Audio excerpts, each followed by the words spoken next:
I believe that this nation should commit itself to achieving the goal before this decade is out of landing a man on the moon and returning him safely to the Earth. We choose to go to the moon in this decade and do the other things, not because they are easy, but because they are hard. Because that goal will serve to organize and measure the best of our energies and skills.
America thrilled to the first spacewalk, a 20-minute extravehicular exercise.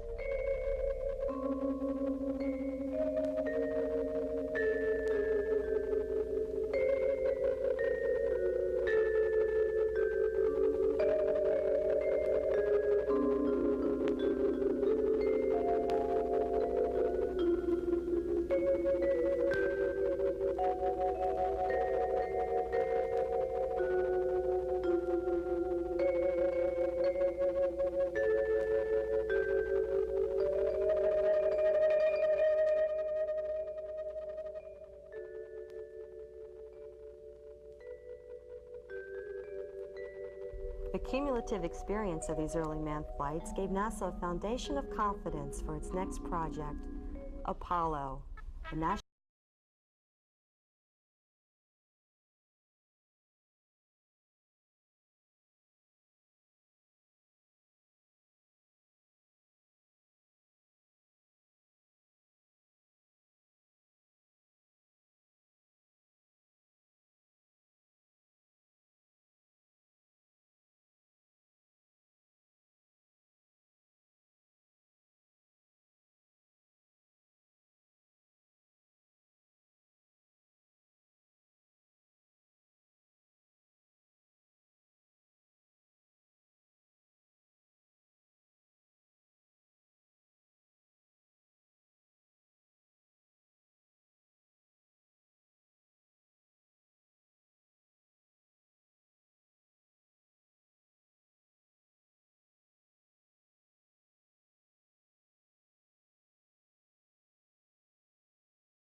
We were not at all sure about what the space environment was, and we were very concerned about the various radiations from the sun and from outer space and what effect they would have on the men who were in this capsule.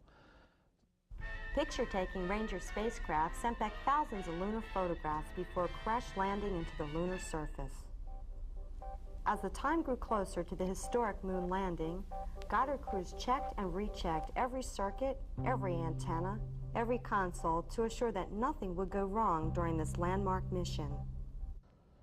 And we had the responsibility of testing these facilities from an operations standpoint, utilizing the facilities of NASCOM.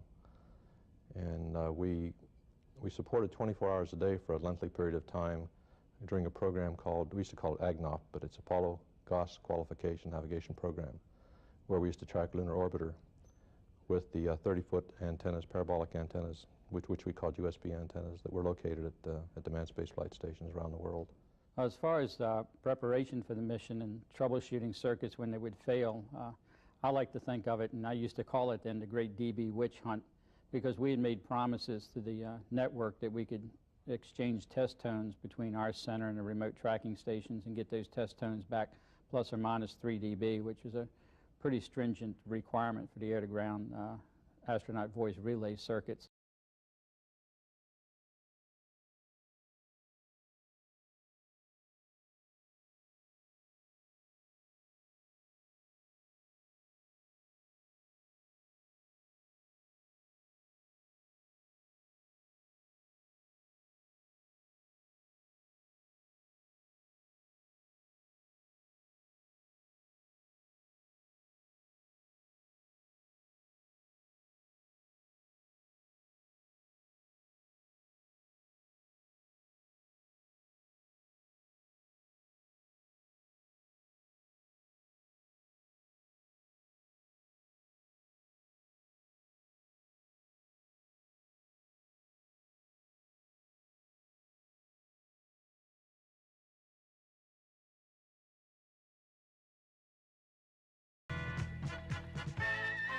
Armstrong went aboard at 6:54 a.m. and took position in the Apollo's left-hand couch.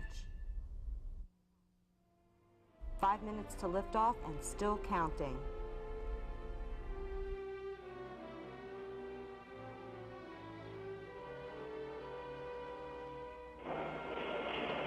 T-minus 15 seconds. Guidance is internal. 12, 11, 10, 9. Ignition sequence start. 6.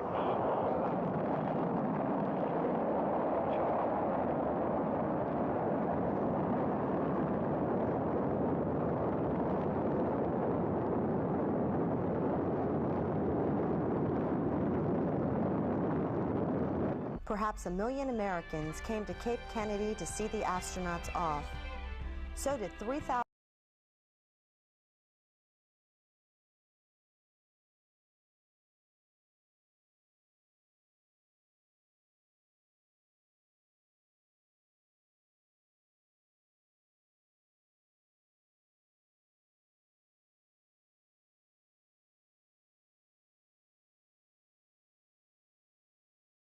Immediately following launch, the 30-foot antennas at Goddard's Merritt Island tracking station picked up communications with the spacecraft, then handed the circuits off to the ground station at Grand Bahama Island, then Bermuda, followed by the tracking ship Vanguard in the Atlantic Ocean, and so on around the world. Goddard was the control center for all the ground stations that were around the world that were going to be supporting, and that were supporting the manned flight program. NASCOM's the central hub of the NASA Communications Network and still is to this day, which means all of the signals coming in from the remote tracking stations reach Goddard before we hand them off to other facilities. But during Apollo, everything came into Goddard first. So anything that was said, as an example, the astronaut voices would be in a digital format from the spacecraft, but when they reached the tracking stations, they were put into an analog form and traveled that way into Goddard, where we conferenced all of the voice circuits together and then handed them off to JSC, to Houston. Views of their home from the Apollo spacecraft reminded Earthlings the world over of how fragile their planet is and of the need to preserve and protect its resources. The pictures they saw and the video coverage we have today would look like nothing more than gobbledygook without the special camera and processing techniques developed by a team of Goddard engineers. Not only did they have a couple modes of operation, which were simply, let's try this if this doesn't work, but we also had a very limited bandwidth, and the ground equipment had to reconstruct the picture so that it would be usable. The picture as transmitted would not be able to be telecast on a home receiver. As viewed, it would be a very flickering picture that would not be too usable except for possibly an engineer evaluation. When the camera on the lunar lander began to transmit pictures as it approached the moon, the Goddard team received the signal at a special processing facility set up in Sydney, Australia. I recall particularly the Australian people were just so excited, and they actually set up television monitors in I believe it was called Peace Cross, the main square in Sydney, where thousands of people came out to witness this. Contact light. Okay, engine stop. APA at a descent. Mode control both auto, descent engine command override off. Engine arm off. 13 is in. We copy you down, Eagle. Houston, Tranquility Base here. The Eagle has landed. The first word may have been Houston, but the first people to hear it were Goddard's voice controllers. I'm going to step off the limb. It's one small step for man, one giant leap for mankind. Oh, that looks beautiful from here, Neil. The primary package was a seismic package to detail moonquakes, and a laser retroreflector package, which is quite small, but it had 64 cube reflectors in it, so they could use lasers from the Earth and fine-tune the distance between the Earth and the Moon. Those small retroreflectors are still used today. By bouncing lasers off these lunar-based reflectors, Goddard scientists continue to learn about the movement of the Earth's crustal plates with the same accuracy as when they were first placed on the Moon.